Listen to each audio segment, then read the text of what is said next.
além da Argentina e do Irã, que estabeleceram oficialmente seu desejo de ingresso nos BRICS. Há muita especulação sobre inúmeros países, mas ontem a Nigéria, primeiro país da África, exceto naturalmente a África do Sul, que já faz parte, também manifestou oficialmente seu interesse de ingressar nos BRICS. Então, a disputa geopolítica, a disputa geoeconômica, ela vai se tornando cada vez mais profunda, cada vez mais séria, e eu não afasto. Até porque na fala do Lavrov de hoje, ele deixa muito claro que as coisas podem se acirrar e que nós poderíamos manter, nesse momento, um conceito de risco em relação ao conflito nuclear, que ele diz que não interessa para ninguém. É mais ou menos o seguinte, ele diz, olha, o conflito nuclear é muito difícil, dado o caráter destrutivo que isso poderia gerar, ou que certamente geraria.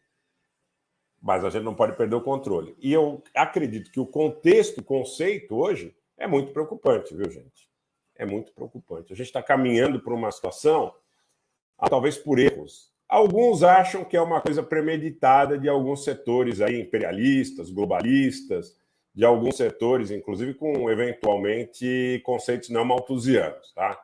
Eu sou muito franco com vocês, vocês sabem que a gente não poupa termos aqui para explicar o nosso conceito em relação à situação. Então, tem gente que acha que isso tudo é construído efetivamente para gerar esse caos. E é possível que seja. Até porque, gente, vamos combinar uma coisa. Nós estamos assistindo a algumas situações que nos deixam muita dúvida. Que essa construção possa efetivamente estar sendo concebida para gerar um caos além das fronteiras e além desse conceito de conflito entre Estados nacionais que nós pressupomos. O exemplo prático aí da adesão recente, aí desse grande acordo entre a União Europeia, a OTAN e o Azerbaijão, ele nos deixa muito claro que, em tese, para vocês verificarem como a gente não tem torcida aqui no canal, tá? E ainda vou citar outros exemplos. Teoricamente, isso é uma afronta à Rússia, mas, ao mesmo tempo, a Rússia não deixa de conversar com o Azerbaijão, tá? Mas seria uma afronta, sob o ponto de vista da substituição do fornecimento de gás, seria uma afronta, sob o ponto de vista da parceria com a OTAN, seria uma afronta, sob o ponto de vista da parceria profunda com a União Europeia, que hoje ataca a Rússia e os interesses da Rússia. Então, precisa ser bem observado. Tudo isso precisa ser muito bem observado. Um outro ponto importante que muita gente coloca é a questão, por exemplo, da não destruição dos pontos de passagem das armas da OTAN em direção à Ucrânia. Então, quer dizer, as armas continuam passando pela Polônia. Tem muita coisa nebulosa, aquela queda de um avião com tripulação ucraniana sobre a Grécia, que poderia estar levando armas para algum lugar do Oriente Médio, para algum país da Europa, para eventualmente passar por via territorial para a Ucrânia, que poderia estar levando armas aí para conflitos importantes que a gente tem na região do Oriente Médio. Eu ouvi algumas versões nesse sentido. E eu quero dizer para vocês que aí também não cabe especular, tá? Mas que algumas delas fazem bastante sentido.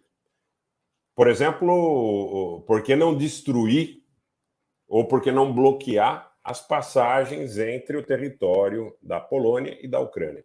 A tese majoritária nesse sentido diz respeito ao fato de que os russos não teriam pressa na liquidação desse conflito, uma vez que, de alguma forma, estão debilitando seus adversários políticos em relação às crises que se colocam dentro da Europa nesse momento, e até na Inglaterra, nos Estados Unidos, e também valorizando aí o preço do gás, o preço do petróleo, o preço do trigo, o preço dos commodities que eles detêm em grande quantidade e que eles têm, na maioria dos casos, aí, direcionado mais ao Oriente Médio, à Ásia, ao Oriente, né? Por exemplo, aumentando aí suas relações comerciais com o Irã, com a Índia que está comprando muito petróleo, muito gás da Rússia e que tem, muitas vezes, refinado e revendido no mercado. Talvez seja uma forma de burlar as sanções, isso é uma suposição, tá?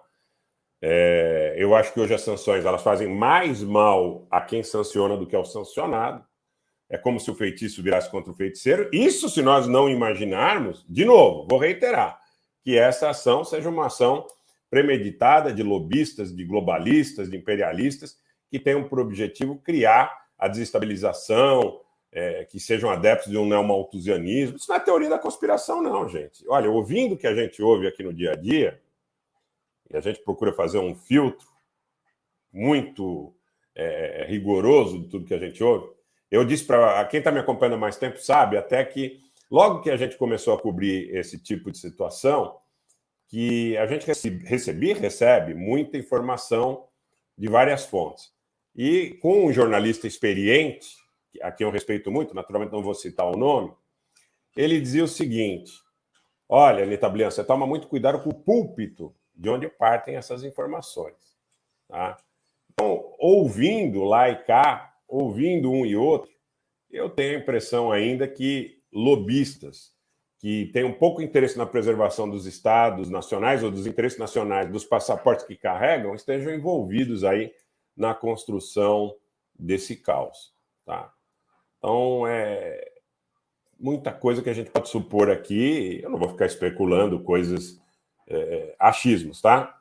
Não vou ficar especulando achismos, mas eu vejo que muita gente no chat é adepta dessa perspectiva, e pode ser sim, tá? Pode ser sim. Eu só não posso ficar irresponsavelmente falando para 140 mil pessoas, já mais de 140 mil pessoas hoje, o que a gente acha com base em suposições, né? E suscitar situações aqui que são delicadas, né? São delicadas, são situações bastante delicadas.